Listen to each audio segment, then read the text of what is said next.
Hello, here we are on another video about playful magic. And today I want to talk to you about performance, singing, acting, performing art, self-expression, both as an audience member and as a creator, performer, participant in these things, and why it works for manifestation and playful magic.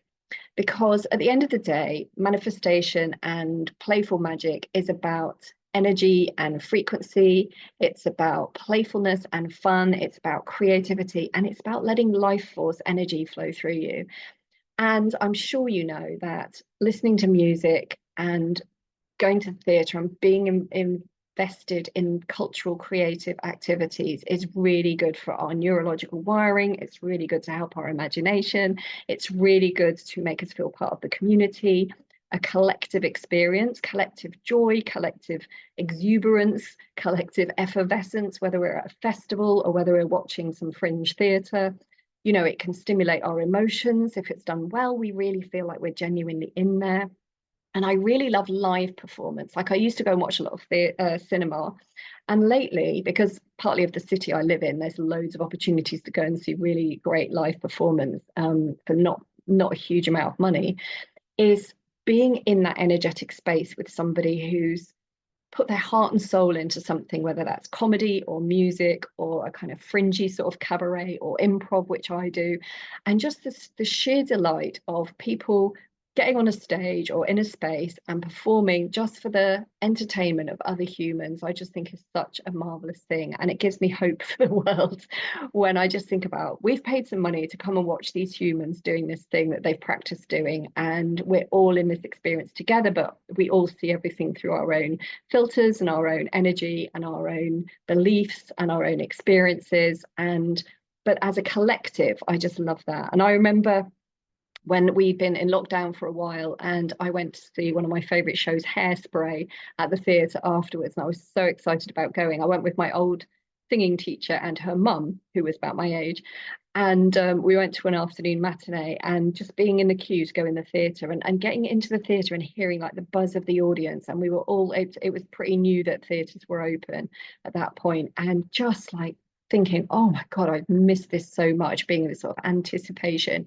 And then Hairspray is like a musical, so it's full of music and dance, and the costumes are really colourful, which taps into my love of colour and synesthesia that I've talked about in another of these videos.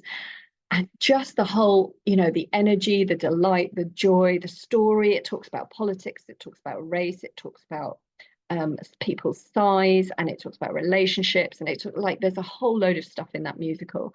But just being in there and being in that environment is amazing. And I also love being on stage and being the person to create that atmosphere. So a couple of weeks ago, I was facilitating a playful game at my former coach's Misfit Nation business events, so business events for misfits. And it was all about activating your future vision. And it was so good to be on stage and to see people following like the guidance that I'd given them and really talking into their future vision as if it was already happened, and using some of the manifestation techniques that I've been practicing myself lately. And that was really good fun.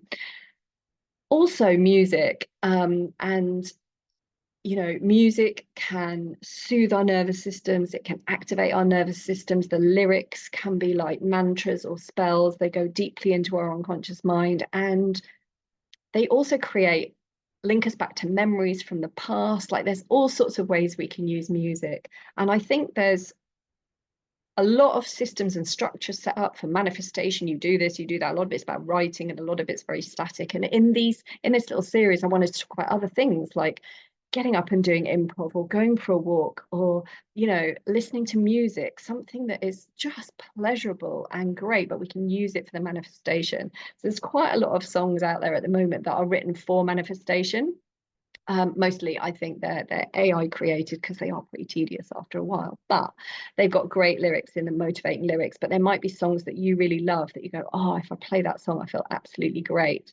And I know when I lived in Bournemouth, when I was in recovery, I had kind of a playlist of sort of power songs that really had a funky beat to them, songs that really made me feel great, made me feel expansive. And I used music a lot more than I probably do now to just change my state and get into a more expansive energy.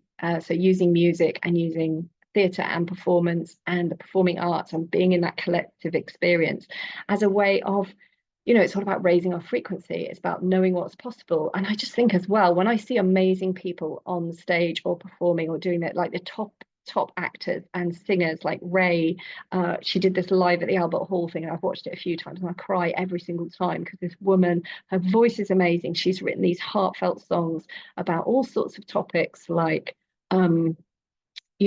being sexually assaulted, or her drug dependency, dependencies and all this kind of stuff. But she puts her heart and soul in. She's got an amazing voice, and just using the arts as a way to connect with other people who've been through a similar thing and also to stand in her power is absolutely amazing to watch. And I'm sure you've got your favorite musicians and bands and singers and performers and actors and comedians that kind of do the same thing. And I think it really helps as well to kind of take people to appreciate their genius. Like Beyonce is often quoted as, be more like Beyonce, and she's got this alter ego, and then she just became, this superstar. And I think that's great, but it's also like, but we can all have our version of being like that, not being Beyonce, but being that version of ourselves. And I think this is what we feel when we're watching those performances, is that these are just humans like everybody else that have got to this level of skill and belief and power and personal authentic expression. And I think self-expression is such a powerful thing that is dampened down in a lot of us. Our creativity is stifled probably when we're at school or when we're teenagers and we get embarrassed about stuff.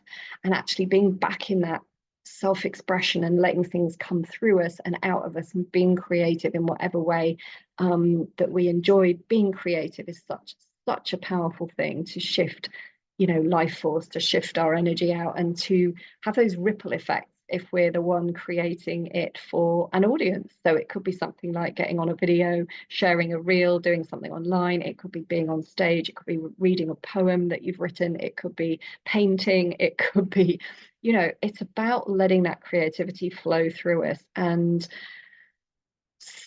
feeling the resistance that comes up around that and working through it. And this is something I've been on a journey of for a really long time since I started getting back into performance. And again, lately, when I went back to it about 18 months ago, I was like, oh my God, I'm going to be like the oldest person doing improv, and I'm going to be this and I'm going to be that. And it's like, well, you can either do it and enjoy yourself and play and have fun without worrying about what people think, or you can let what people think stop you from even going through the doors. So and 18 months later, I'm in a couple of improv troupes that are doing shows, and it's just such a beautiful part of my life. And that community, even though a lot of them are a lot younger than me, not all of them, it's a big age range, but it's great as well to hang around with people who are younger, who are at a different stage in their life, who we can talk to as equals and really enjoy the process of performing and creating and getting into that together. So something that you might not have thought of as part of your Playful Magic manifesting recipe, use theatre and songs and comedy to raise your vibe, to just add some joy to your life. Joy is one of the highest frequencies we've got, and tapping into other people's creativity and our own creativity as far as self-expression or the performing arts is a really brilliant way of doing it. So thank you for watching, and I'll speak to you again very soon. Bye bye.